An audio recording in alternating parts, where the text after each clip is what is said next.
समाज,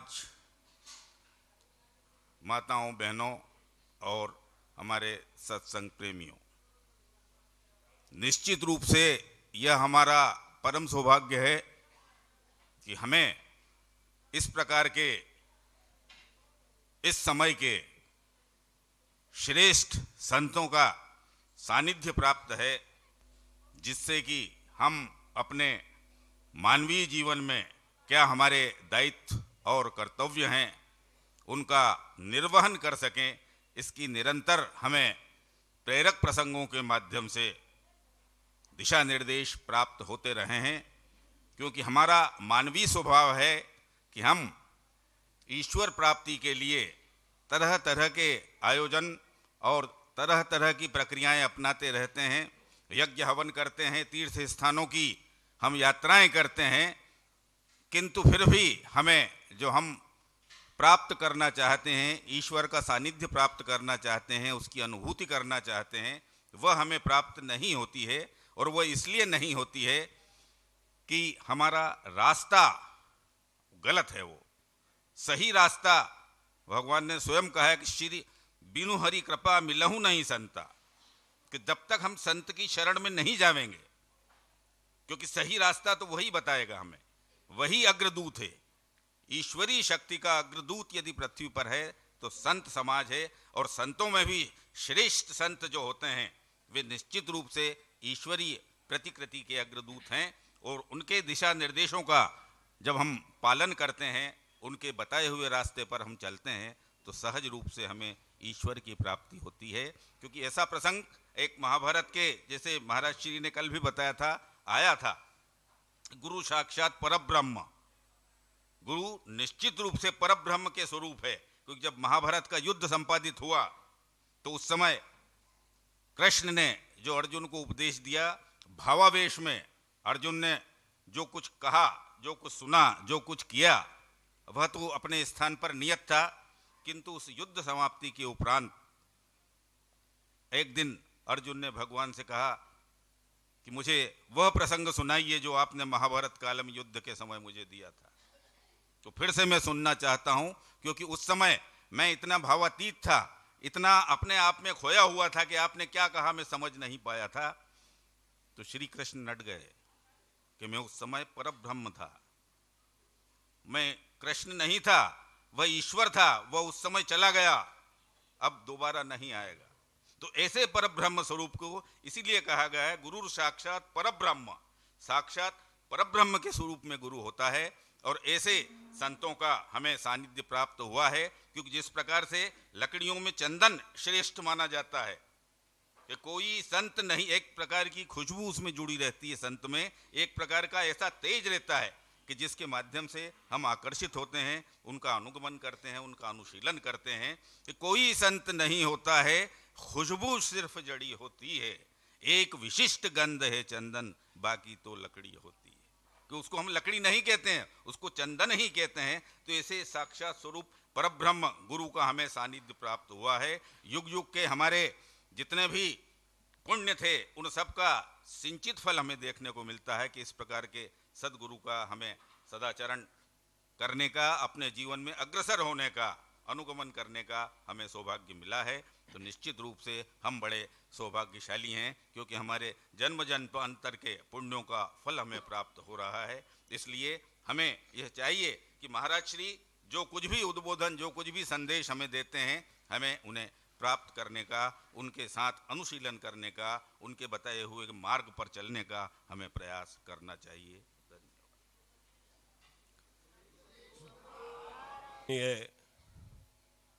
प्रातः स्मरणीय ब्रह्मनिष्ठ ओजस्वी तेजस्वी सच्चिदानंद स्वरूप स्वामी व्यासानंद जी के चरणों में कोटि कोटि नमन करते हुए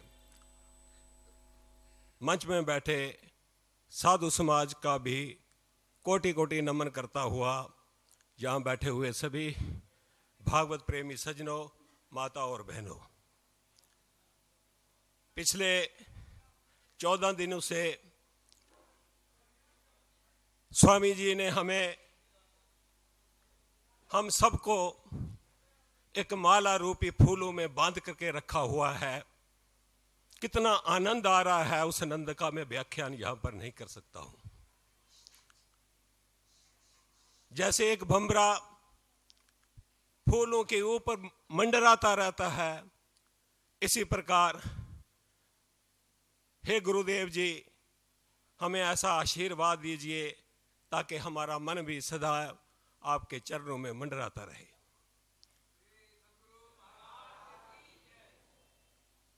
मैं परसों ही यहां पर आया हूं। 27 तारीख को मेरी लड़की की शादी थी। परम पूज्य गुरुदेव की कृपा से बहुत अच्छी तरह से संपन्न हुई। पहले आना चाहता था, लेकिन अभी 2-3 दिन पहले शादी थी, फिर भी सब कुछ छोड़कर शादी करवा कर दौड़ा दौड़ा यहां पर पहुंचा हूं। ये सब संतों की कृपा है। अभी हमारे वकील साहब कह रहे थे, हनुमान भी जब लंका में गया था, विभीषण की कुटिया में पहुंचे तो विभीषण ने भी यही शब्द कहे थे जो हमारे वकील साहब ने कहे, अब मोहि भरोस हनुमंता, बिन हरि कृपा मिले नहीं संता। तो हरि की कृपा के बगैर संतों के दर्शन नहीं होते हैं। हम लोग जो यहां पर आए हुए इतनी संख्या में बैठे हैं, हमारे ऊपर कृपा है। अति कृपा जाही पर हुई, तही यही मार्ग सोई। जिस पर परमात्मा की कृपा होती है वो इस मार्ग में पांव धरता है। तो ऐसा मत समझो कि हम यहां बैठे हैं हमारे ऊपर गुरुदेव की कृपा है, इसलिए हम यहां पर आए हुए हैं। संतों के विषय में मैं क्या बोल सकता हूं। संत तो परमात्मा से भी बड़े हैं। नवदा भक्ति में भी प्रथम भक्ति संतन कर संगा, सप्तम मोही मह जब देखा, मोते संत अधिकरी लेखा। आपने पढ़ा है कि परमात्मा भी बोलते हैं कि मेरे से पहले संतों की सेवा कीजिए।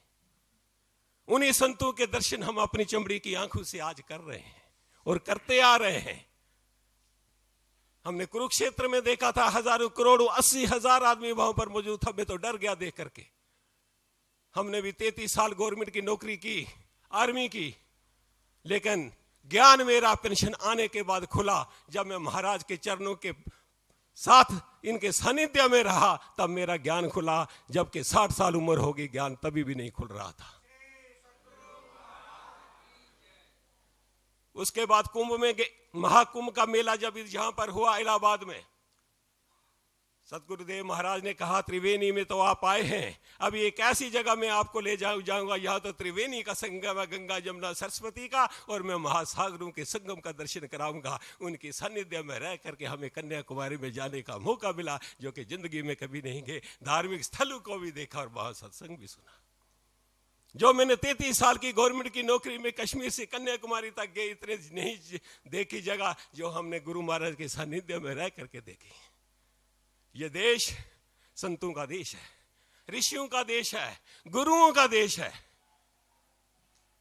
दूसरे देशों में जाकर अध्यात्म की खुशबू केवल भारत की भूमि में मिलेगी और किसी भूमि में मिलने वाली नहीं है। हमारे संतों ने हमें रास्ता दिखाया। हमारे जवानों ने इस देश को बहुत कुछ दिया। हमारे किसानों ने इस देश को बहुत कुछ दिया। हमारे वैज्ञानिकों ने इसको देश को बहुत कुछ दिया। लेकिन जो हमारे संतों ने इसको देश को दिया है, वो शायद कोई भी इस पृथ्वी में दे सकता है। और संतों के सानिध्य में रह करके परमात्मा की प्रत्यक्षता वहां पर पहुंचा जाता है। तो आज वास्को डे कोलंबस ने अमेरिका को खोजा। हिस्ट्री में लिखा हुआ है, तारीख में लिखा हुआ है। वास्को डे गामा ने इंडिया को खोजा, डिस्कवरी किया। बड़ी बात है, लेकिन कोई बड़ी बात नहीं है, क्योंकि these two countries are already present in this universe. तो उसको खोजना कोई बड़ी बात नहीं है। लेकिन हमारे संतों ने उस परमात्मा को खोजा जो दिखाई नहीं देता है। 80-80 साल तपस्या करने के बाद भी परमात्मा के दर्शन नहीं होते हैं, वो हमारे संतों ने हमें दर्शन कराए। हम ऐसे संतों को कोटि कोटि नमन करते हैं। हम सत्संग में इसलिए जाते हैं कि हमारा चरित्र भी परमात्मा के चरित्र की तरफ बने, हम अपनी मर्यादा में रहें, पत्नी अपने पति की आज्ञा का पालन करे, पति अपने पत्नी की आज्ञा का पालन करके बच्चे भी करें, ये विषमता अपने आप दूर हो जाएगी हिंदुस्तान की। हमने देखा है एक चिड़िया मंदिर में बैठती है, उसको नफरत नहीं है। वही चिड़िया मस्जिद में बैठती है, वही गुरुद्वारे में बैठती है, वही चर्च में बैठती है, उसको कोई नफरत नहीं है। लेकिन हम मानव जात को ऐसी नफरत क्यों हो रही है? और इस नफरत को भगाने के लिए ये सत्संग रूपी सत्संग में बैठे हुए हैं। एक प्रसंग आता है, एक महात्मा जी बगीचे में घूम रहे थे, भ्रमण कर रहे थे। फूलों का बगीचा था, उसमें भंवरा था, वो फूलों के ऊपर मंडराता रहा, कभी एक फूल के ऊपर कभी दूसरे फूल के ऊपर।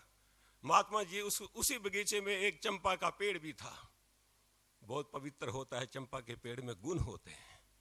महात्मा जी ने सोचा कि एक चंपा का पेड़ जो गुणशील है, गुणवान है, इसके ऊपर भंवरा नहीं बढ़ता, इन फूलों के ऊपर बढ़ता है, क्या कारण है? उस समय पेड़ भी बोलते थे। महात्मा ने चंपा के पेड़ के सामने खड़े होकर के कहा, चंपा तुझ में 3 गुण, रंग रूप और बास, पर अब गुण तुम में कौन सा जो भोरा ना आवे पास। हे चंपा के पेड़, तुझ में 3 गुण विराजमान है, रंग है, रूप है, खुशबू है, फिर कौन सा अवगुण है आपके बीच में जो भोरा आपके ऊपर नहीं बैठ रहा है? चंपा का पेड़ क्या बोलता है?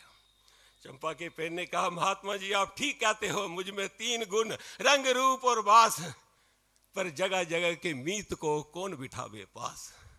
ये भंवरा है, ये झूठा है, अशांत है, इसको शांति नहीं है, संतुष्टि नहीं है, कभी एक फूल के ऊपर कभी दूसरे फूल के ऊपर। ऐसे भंवरों की जगह मेरे ऊपर बैठने के लिए नहीं है। मैं तो यही उस भंवरे को कहूंगा, अगर वो हमारे गुरु महाराज के सानिध्य में आ जाए तो इंसान बन जाएगा, अगर इंसान नहीं बना तो भंवरा तो जरूर ही बन जाएगा। तो आज एक कथा हो रही, ज्यादा समय नहीं लूंगा मैं, एक कथा हो रही थी, सप्तम कथा, कोई संत जी महात्मा जी कथा कर रहे थे। एक राजा उस गुजरा, उस रास्ते से देखा कथा हो रही है, बैठ गए, 2 मिनट के लिए उन्होंने कथा सुना। महात्मा जी बोल रहे थे कि सप्तम सुनाने के बाद परीक्षित की मोक्ष की प्राप्ति हुई 7 दिनों में। इतना सुनते ही राजा वहां से चल दिया, घर में आया, घरवाली को बोलने लगा, मैंने एक पंडित जी को कथा कराया, हजारों बार मैंने रामचरितमानस की कथा कराया, सप्तम की कथा कराया, लेकिन मुझे मोक्ष की प्राप्ति नहीं हुई। लेकिन वो संत एक बोल रहा था कि 7 दिन में परीक्षित की मोक्ष की प्राप्ति हो गई, क्या कारण है? राजा ने उस पंडित जी को बुला दिया, पंडित जी की पेशी हो गई। बोला, पंडित जी मेरे को ये बताइए, मैंने आपसे ही 5-6 बार रामचरितमानस का पाठ कराया, सप्तम की कथा कराई, मुझे मोक्ष की प्राप्ति नहीं हुई और उसको मोक्ष परीक्षित को हो गई, क्या कारण है? अभी पंडित जी बेचारा क्या बोले, डर गया राजा के सामने।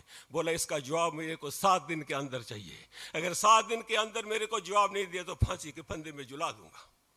पंडित जी डर गया, अभी इसका जवाब क्या दे कि उसकी मोक्ष की प्राप्ति क्यों नहीं हुई। सोचता रहा 4-5-6 दिन बीत गए।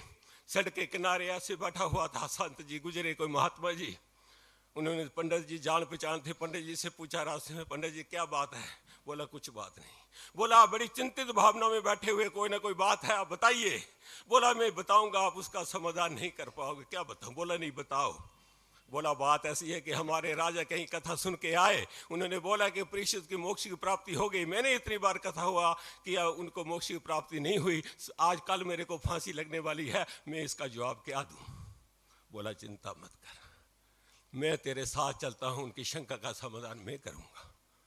तो जब फांसी की बारी आई, वो पंडित जी उस संत साहब को लेकर के द्वार में पहुंचे, दरबार लगा हुआ था, तो चौकीदारों ने रोका, राजा ने परमिशन मिली, बोला पंडित जी आ रहे संत के साथ। बोला, आने दो।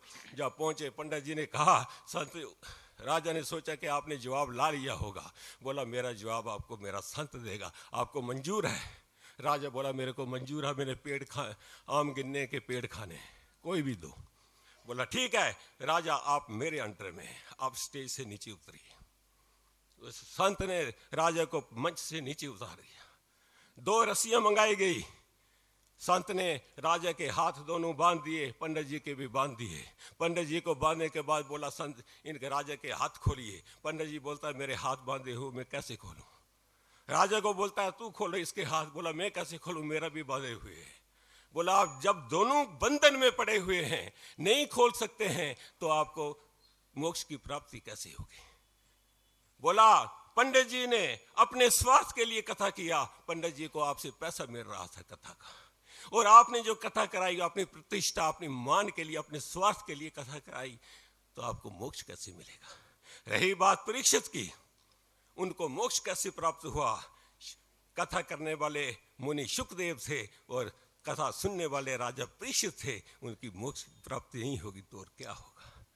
तो कहने का मतलब ऐसी कथाएं चल रही हैं कि आज हम सन्मुख अपने सतगुरु महाराज के सन्मुख से ब्रह्मनिष्ठ तपोनिष्ठ से हम कथाएं सुन रहे हैं कि हमें मोक्ष की प्राप्ति नहीं होगी। अवश्य होगी, यहां पर ही होगी। आज संसार में बहुत अराजकताएं फैली हुई है, हम कहां जा रहे हैं, बहुत कुछ हो रहा है इस संसार में, वो इस सत्संग से दूर हो सकता है, वरना और कोई रास्ता नहीं है। हम जीवन को हमने देख लिया, मृत्यु को भी हमने देख लिया, इस जीवन और मृत्यु के बीच में कैसे रहना है ये हम नहीं समझ पाए। एक फूल की कितनी जिंदगी है, मुश्किल से 2 घंटे 4 घंटे 6 घंटे, 2-4-6 घंटों में दुनिया को खुश कर लेता है, अपने रूप में रंग लेता है, खुशबू से रंग लेता है। हमारी 60 साल उम्र हो गई लेकिन हम किसी को रंग नहीं पाए। हमारे में कमी है, उन कमियों को दूर करने के लिए हम आए हैं। हम किस लिए संसार में आए हैं, क्या करना है, आकर के किस तरह रहना है, इस पर हमें मंथन करना होगा। नहीं तो हमारा जीवन एक कोरे कागज की तरह रह जाएगा। एक गाना भी है, मेरा जीवन कोरा कागज कोरा ही रह गया, तो उसको कोरे नहीं रहने देना। अफसोस है कि इस जीवन यात्रा में करते हुए हम लोग भटक रहे हैं, इस यात्रा पथ से भटक रहे हैं और दूसरे पर हंस रहे हैं, ऊपर मुंडी कर करके हम हंस रहे हैं, लेकिन हमें ये मालूम नहीं कि हमारी नाव भी इसमें झंकार में गोता खा रही है, हम भी किसी दिन गिरेंगे। इसलिए सत्संग में आए हैं, अच्छा बन के जाओ। अगर पानी का एक गिलास पीने से हमारी प्यास बुझ जाए तो गोदावरी के पूरा पानी पीने, गोदावरी से पानी पीने से क्या फायदा है। अगर एक माचिस की तीली से आग जल जाए, पूरी माचिस जलाने से क्या फायदा है। अगर एक गीता के एक श्लोक से हमारा जीवन सुधर जाए तो पूरा गीता पढ़ने की क्या जरूरत है। वही श्लोक हमारे एक एक श्लोक में जो बहुत बहुत श्लोक समाये हुए गुरु महाराज के प्रमुख से हमने सुने। मैं ज़्यादा नहीं बोलूँगा, बहुत वक्त ले लिया है। अंत में मैं यही कहूँगा, कल मैंने जाना है, 4 बजे की ट्रेन है, नहीं तो भोग के बाद जाना था।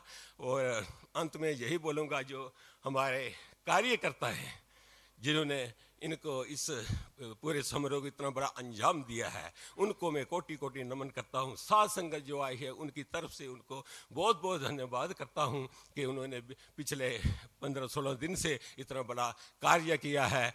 और वो कार्यकर्ता आज भी हमारे बीच में जहाँ सत्संग नहीं सुन रहे हैं, शायद वो खाना बना रहे हैं, अभी भी लगे हुए हैं। ताजमहल को सभी प्रणाम करते हैं, सलाम करते हैं, इसलिए करते हैं कि वो संगमरमर का बना हुआ है, इसलिए करते हैं कि वो शाहजहां ने बनाया है, इसलिए करते हैं कि वो 7 अजूबों में से एक है। लेकिन जो ताजमहल जिन उन पत्थरों के ऊपर खड़ा है, जो पत्थर दिखाई नहीं देते, उनको कोई सलाम नहीं करता है। वो ये कार्यकर्ता उन पत्थरों के रूप में है जो आज भी हमारे बीच में नहीं है, इधर काम कर रहे हैं।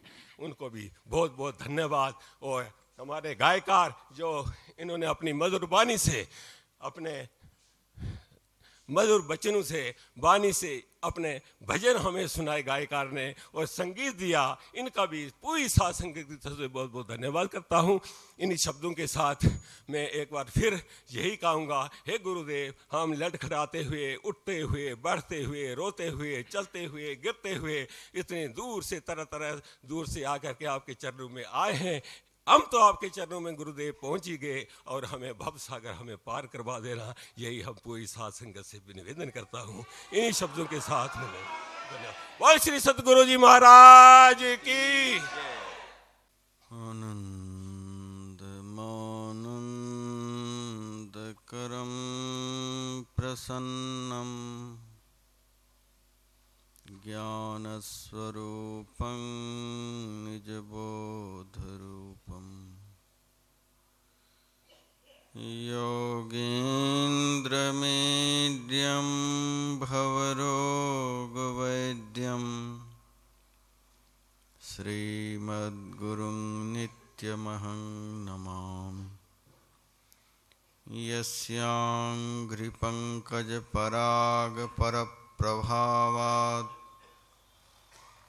भूत्वा कृतिमतां श्रुतिमाचरामि तं सद्गुरुं सततसर्वसुखं सदग्र्यं वन्दे सदा विमलबोधघनं विचित्रम् वन्दो गुरुपदकञ्जकृपासिन्धुनररूपहरि महामोहतमपुञ्जजासुवचनरविकर्णिकर मेरा मुझ में कुछ नहीं, जो कुछ है सब तोर, तेरा तुझको सौंपते क्या लागेगा मोर। वसुदेव सुतं देवं कंस कृष्ण कंस चाणूरमर्दनं देवकी परमानन्दं कृष्णं वन्दे जगद्गुरु। मंचासीन सम्माननीय साधु समाज, उपस्थित सत्संग प्रेमी सज्जन वृंद, माताओं तथा बहनों,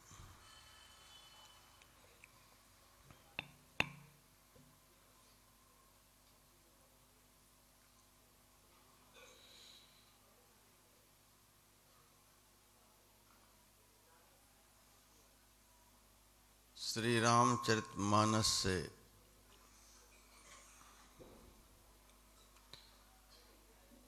भक्ति विषयक प्रसंग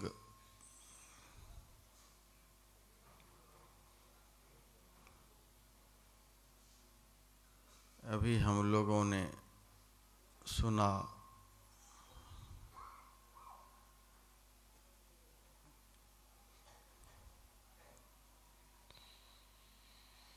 काकभूषण जी महाराज कहते हैं,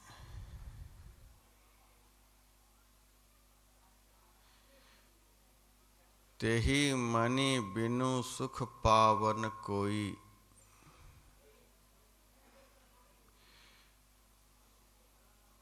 जिन्होंने मनुष्य शरीर पाकर परमात्मा की भक्ति रूपी मणि को प्राप्त नहीं कर लिया,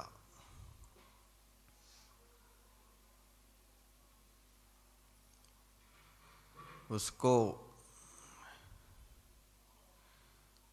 समग्र विश्व की सारी संपदाओं की प्राप्ति हो जाने पर भी जीवन में सुख और शांति का दर्शन नहीं हो सकता।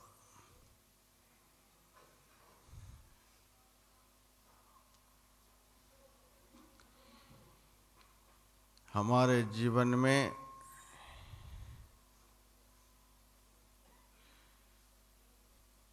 जिस सुख का अभाव है, जिस आनंद का अभाव है, वह सुख वह आनंद हमें संसार का कोई भी पदार्थ